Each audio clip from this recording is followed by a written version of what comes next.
बच्चों, आज मैं सूरदास जी के चौथे पद को पढ़ाऊंगी। प्रस्तुत पद सुप्रसिद्ध कवि सूरदास जी द्वारा रचित सूर सागर पुस्तक के भ्रमर गीत के उद्धव संदेश से है। पद वैसे तो आपकी पाठ्य पुस्तक क्षितिज में सूरदास के 4 पद हैं।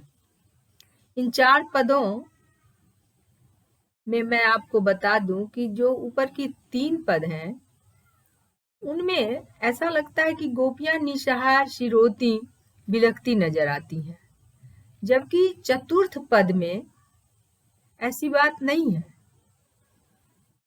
चतुर्थ पद में ऐसा लगता है मानो वह कृष्ण की चालाकी को समझ चुकी हैं।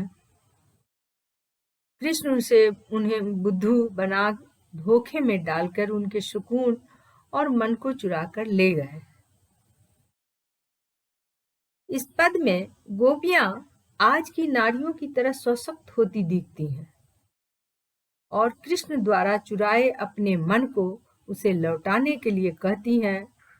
जिस प्रकार कुछ राजनीतिज्ञ जो होते हैं प्रायः झूठा वादा करते हैं, प्रजा को झूठी दिलासा दिलाते हैं और गद्दी की प्राप्ति होती है तो वादा सहित प्रजा को भी भूल जाते हैं। कोई राजनीतिज्ञ तो अपना काम पूरा होने के बाद प्रजा को सताने भी लगते हैं। प्रस्तुत पद में कुछ इस तरह के ही प्रसंग दिख रहे हैं। तो मैं पहले पद को पढ़ती हूँ, फिर पदों के अर्थ भाव को समझाने का भरसक प्रयत्न करती हूँ। हरि है राजनीति पढ़ आए, हरि है राजनीति पढ़ी आए, समुझी बात कहत मधुकर के, समाचार सब पाए। एक अति चतुर हुते पहले ही, एक अति चतुर हुते पहले ही, अब गुरु ग्रंथ पढ़ाए, बढ़ी बुद्धि जानी जो उनकी, जोग संदेश पठाए। उधव भले लोग आगे के, परहित डोलत धाये, अब अपने मन फेर पाई हैं, चलत जुहते चुराए। ते क्यों अनीति करें आपुन, जे और अनीति छुराए, राज धर्म तो यह सूर, जो प्रजा न जाहि सताए। अब चूंकि अंतिम पद है, अतः मैं आपको एक बात पहले ही बता दूं कि सूरदास जी के पदों में, समस्त पदों में भाषा अत्यंत सरल और साहित्यिक होती है। सभी ब्रज भाषा में यहाँ लिखी गई हैं चारों पद। संगीतात्मकता गीता इन पदों की सुंदरता है। अनुप्रास और उपमा ने दोहे को अत्यधिक प्रभावपूर्ण बना दिया है। हर एक दोहे में उद्धव पर व्यंग किया गया है, कहीं उसे भंवरा तो कहीं नीरा तो कहीं बरभागी कहा गया है। तो इन बातों को आप ध्यान में रखते हुए अब दोहे के अर्थ को समझिए। हरि है राजनीति पढ़ी आए। गोपियां अपने सहेलियों से कहती हैं कि हे सखी, लगता है कि हरि हमारे कृष्ण जो है अब राजनीति पढ़ लिए हैं। राजनीति विज्ञान जो होता है, पॉलिटिक्स जिसको अंग्रेजी में कहते हैं, वो कुछ राजनीति के बारे में लोगों की भावना अच्छी नहीं है। कभी कभी आप देखते होंगे कि कुछ लोग जब ज्यादा कुछ इधर उधर बोलने लगते हैं तो लोग कहता है बड़ा पॉलिटिक्स कर रहा है।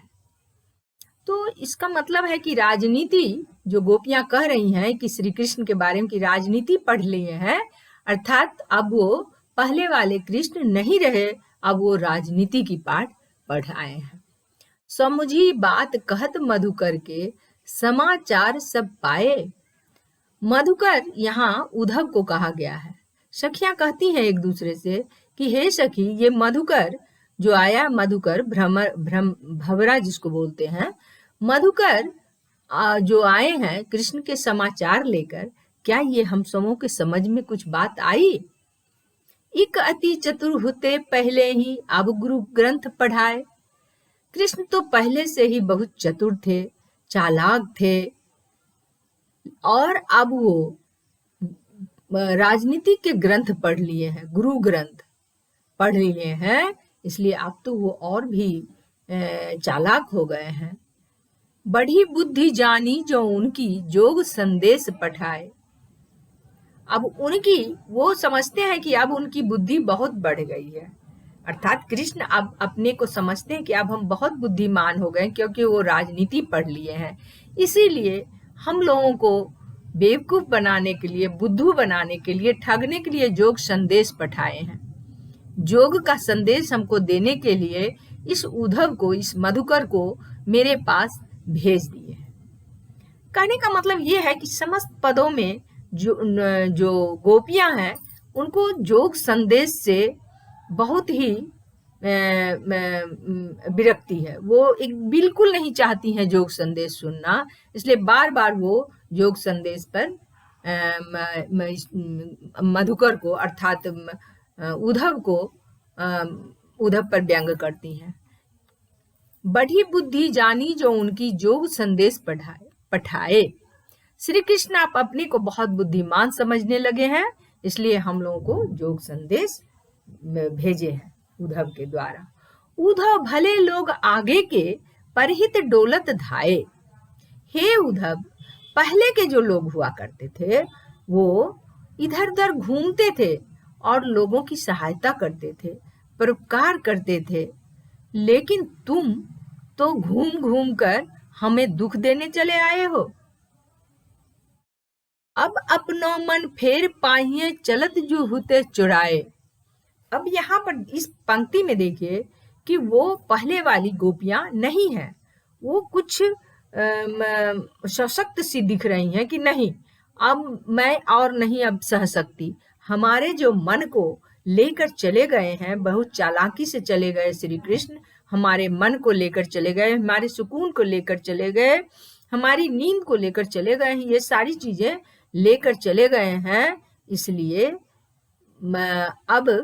मेरे उस मन को कहिए, कृष्ण से कहो कि वो हमारे मन को लौटा दे। अर्थात मन, अगर किसी का मन कहीं नहीं लगता है, दूसरे जगह लगता है, तो फिर उसे बहुत परेशानी होती है, उसके सुकून चले जाते हैं, उसकी नींद चली जाती है, चैन चला जाता है। तो अब अपनो मन फेर पाएंगे, इसलिए वो कहती है कि अगर मेरे मन को मेरे पास दे दिया जाए तो हम लोग सुकून से रहेंगे, सब कुछ ठीक ठाक हो जाएगा। इसलिए अब अपनो मन फेर पाएंगे, अब मैं अपना मन को फेर पाना चाहती हूँ कृष्ण से, जो मेरे मन को वो लेकर जाने वक्त चलत जुहुते चुराए, चुरा कर जो चले गए, चलते बने यहाँ से, अब वो मन को मुझे लौटा दिया जाए। ते क्यों अनीति करें आपुन, जे और अनीति छुड़ाए। वहां वो मथुरा गए हैं कि किसी के अत्याचार नहीं हो, अत्याचार कम करने के लिए, अत्याचार से लोगों की रक्षा करने के लिए वहां गए हैं। लेकिन ये कौन सी बात हुई कि हम लोगों पर अत्याचार कर रहे हैं? अत्याचार का हरण करने वाले क्यों हम लोगों पर अत्याचार, अनीति कर रहे हैं? राजधर्म तो यह सूर, जो प्रजा न जाहि सताए। राजधर्म क्या कहता है? ठीक है, राजनीति आप पढ़े हैं, आपने राजधर्म पढ़ी, तो क्या राजधर्म यही कहता है कि दूसरे को दुख दें? राजधर्म तो कहता है, सूरदास जी यहाँ देखिए, राजा राजनीति के बारे में भी बहुत ही अच्छी बात कही है कि राजा धर्म तो यह सूर। राजधर्म जो होता है वो प्रजा के सुख के लिए कहा जाता है। राजधर्म में कि सबसे पहले प्रजा, आप जानते होंगे कि श्री रामचंद्र जी प्रजा के कहने पर सीता का त्याग कर दिए थे। तो राजधर्म सिर्फ प्रजा के लिए है, प्रजा के सुख के लिए है। तो फिर राजधर्म तो यही सूर, जो प्रजा न जाहि सताए। प्रजा को नहीं सताया जाता है राजधर्म में, लेकिन यहाँ विपरीत हो गया है कि श्री कृष्ण को गद्दी वहां मिली और वो प्रजा, हम जैसे प्रजाओं को भूल गए हैं।